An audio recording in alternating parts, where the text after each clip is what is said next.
Assalamualaikum warahmatullahi wabarakatuh. Halo semuanya, perkenalkan kami dari kelompok 4.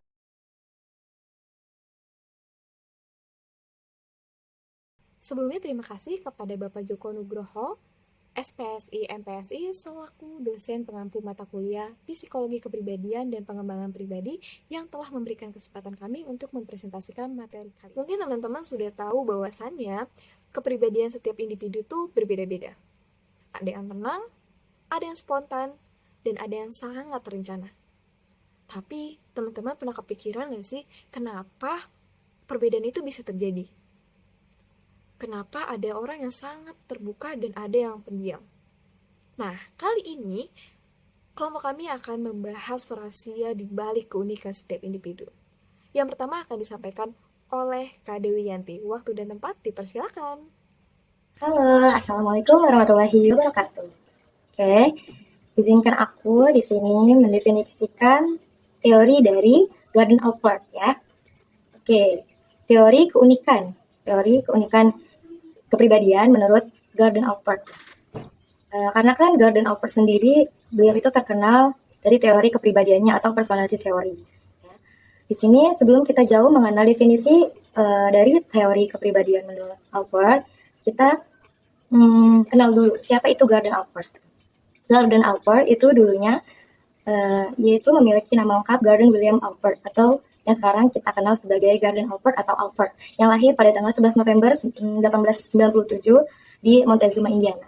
Nah, saat muda, Allport itu seorang yang penyendiri, yang membentuk lingkaran kegiatannya sendiri.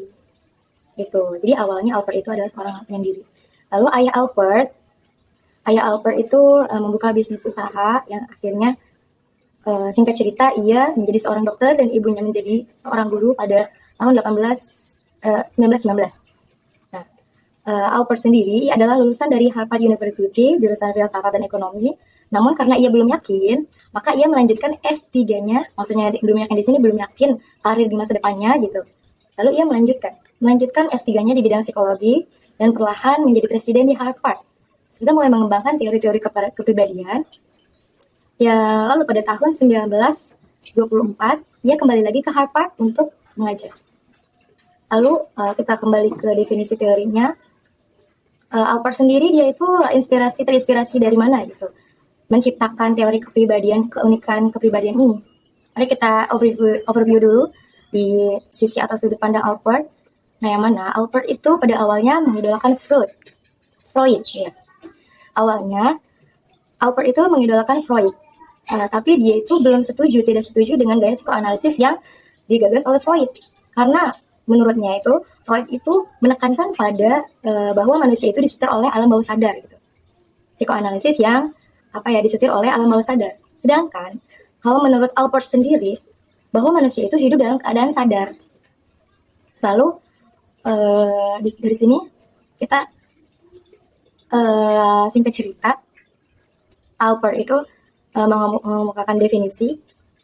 Nah, definisi yang dikemukakan oleh Allport itu apa? Keunikan kepribadian itu apa menurut Allport?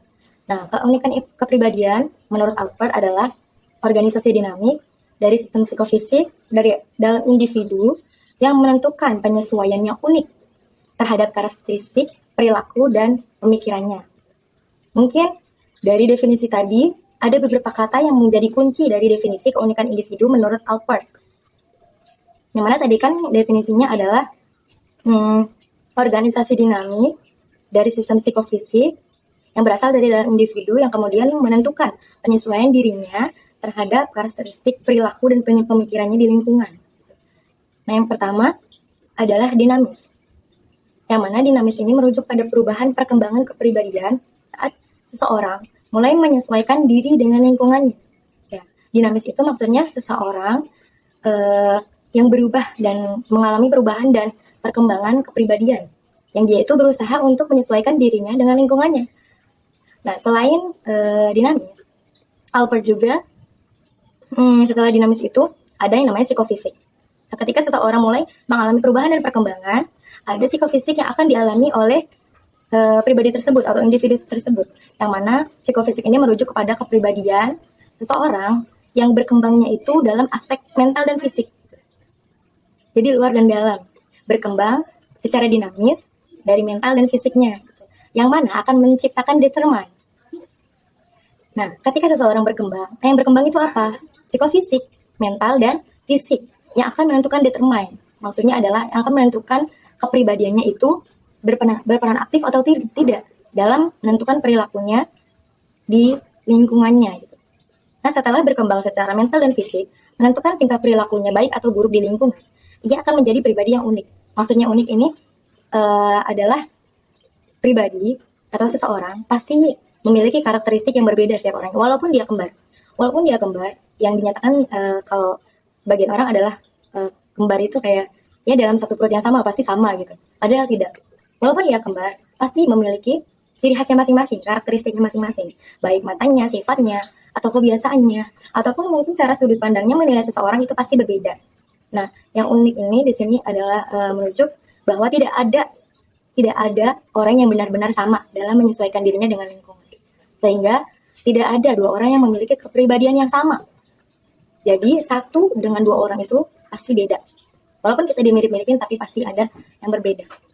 Nah, dari definisi itu bisa kita simpulkan ya bahwa keunikan kepribadian menurut Alpert itu yang pertama dinamis kan.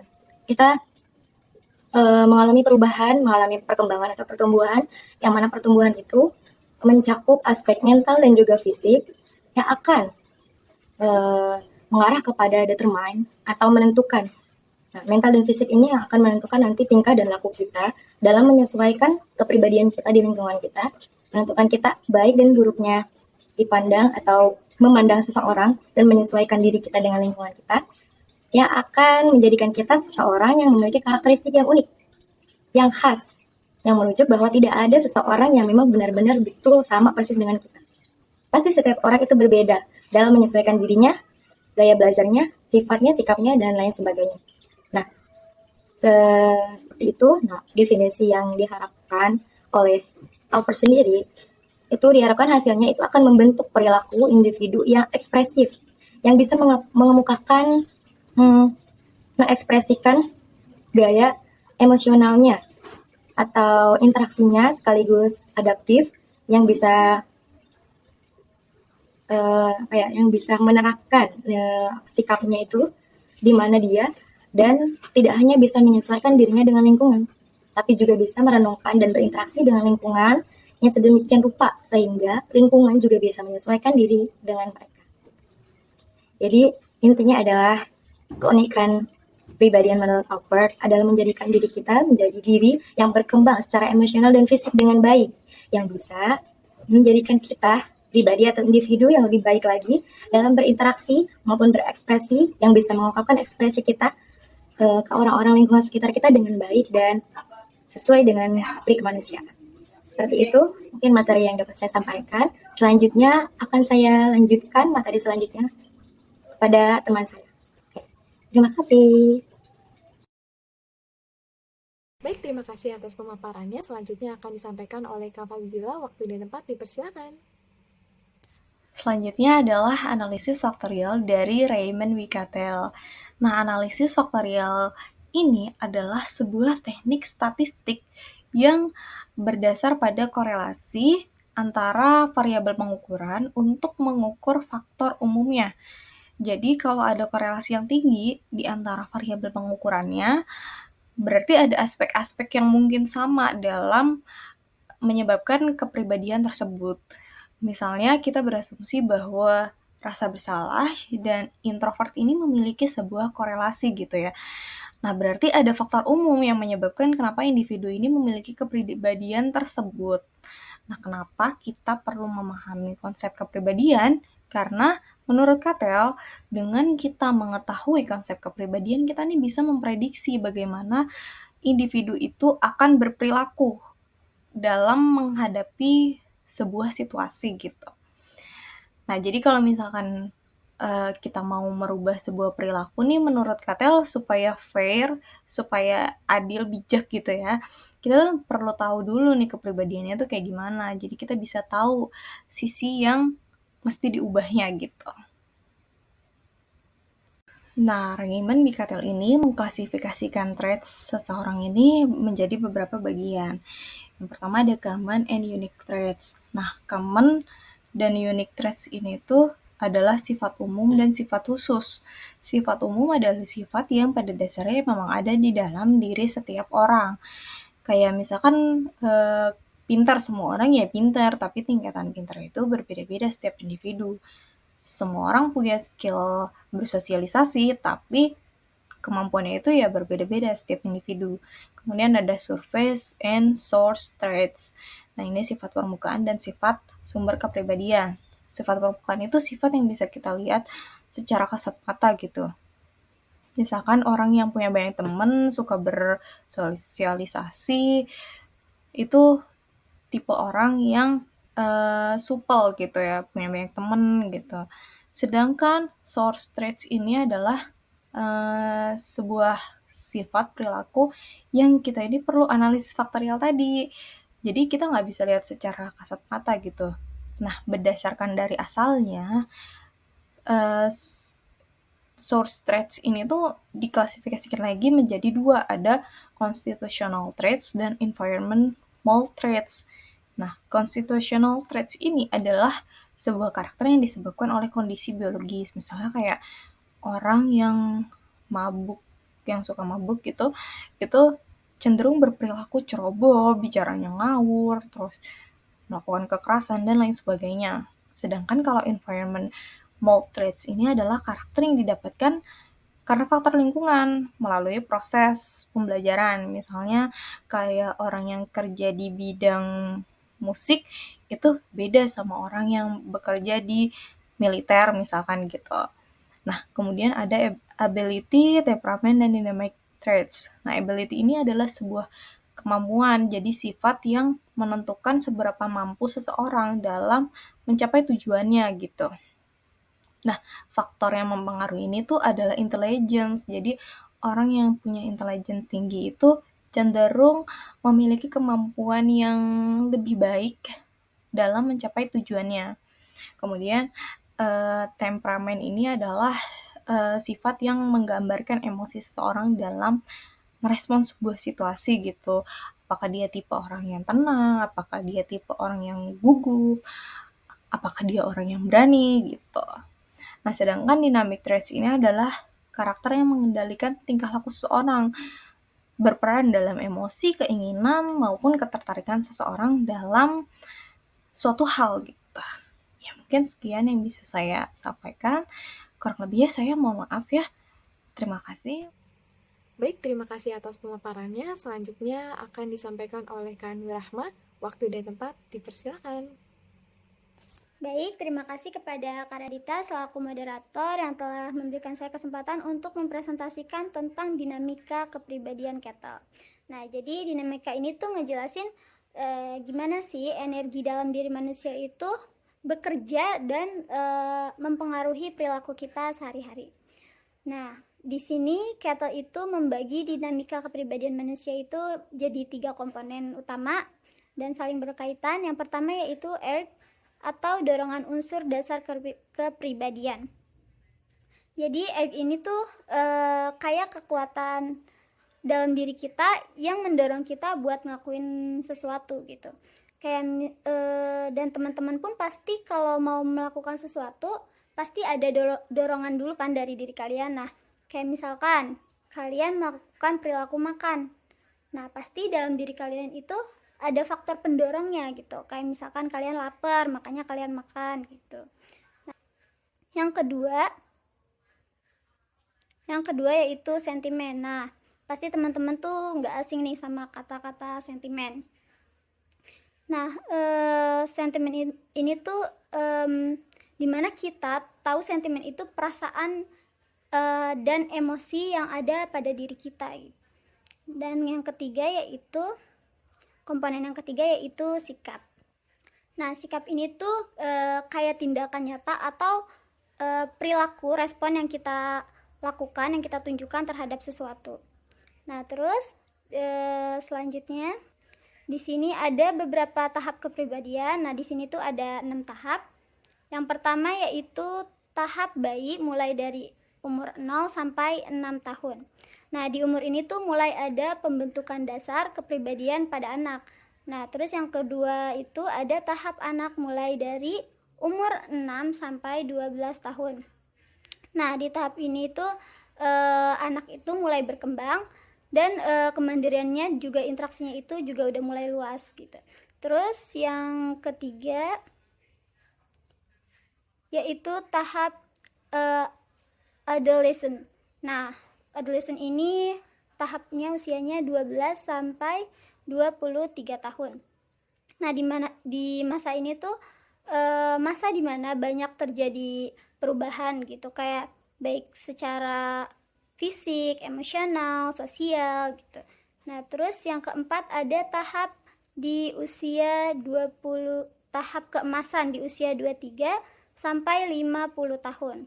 Nah, biasanya di masa ini tuh orang-orang lebih fokus ke karir sama keluarganya gitu.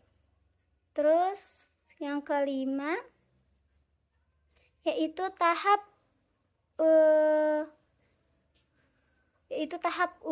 usia pertengahan, mulai dari usia 50 sampai 70 tahun. Nah, di usia ini tuh pastinya perubahan baik secara fisik, kesehatan, pastinya banyak yang berubah. Terus yang terakhir itu ada tahap tua, usia 70 tahun ke atas. Nah, di usia ini biasanya manusia itu udah mulai pensiun dari pekerjaan-pekerjaannya dan udah mulai menyesuaikan diri untuk menerima fisik dan kesehatan yang sedang mereka jalani gitu. Nah, mungkin cukup sekian yang dapat saya sampaikan, kurang lebihnya mohon maaf. Saya kembalikan kepada moderator. Baik, terima kasih atas pemaparan yang sangat luar biasa. Selanjutnya akan dipaparkan oleh Kak Nazmi. Waktu dan tempat dipersilahkan. Assalamualaikum warahmatullahi wabarakatuh. Saya ucapkan terima kasih kepada moderator yang telah memberikan saya kesempatan untuk memaparkan serta menjelaskan materi yang ada di PowerPoint ini. Jadi yang pertama itu ada tipologi biologis menurut teori Hans Eysenck.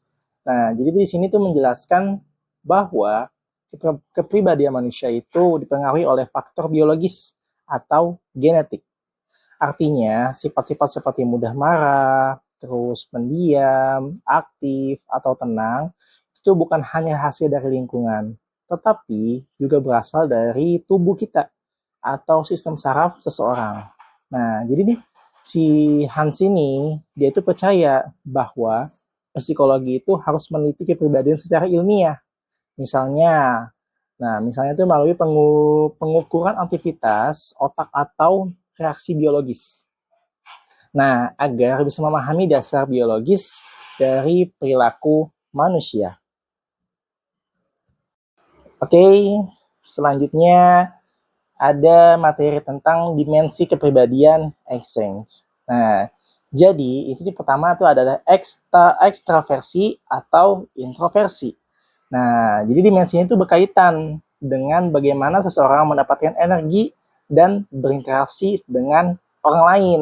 Nah, jadi di sini ekstraversi itu katakanlah extrovert dan introversi itu katakanlah introvert. Nah, introvert kan dengan extrovert itu beda. Bedanya apa sih? Kalau extrovert itu aktif, suka bersosialisasi.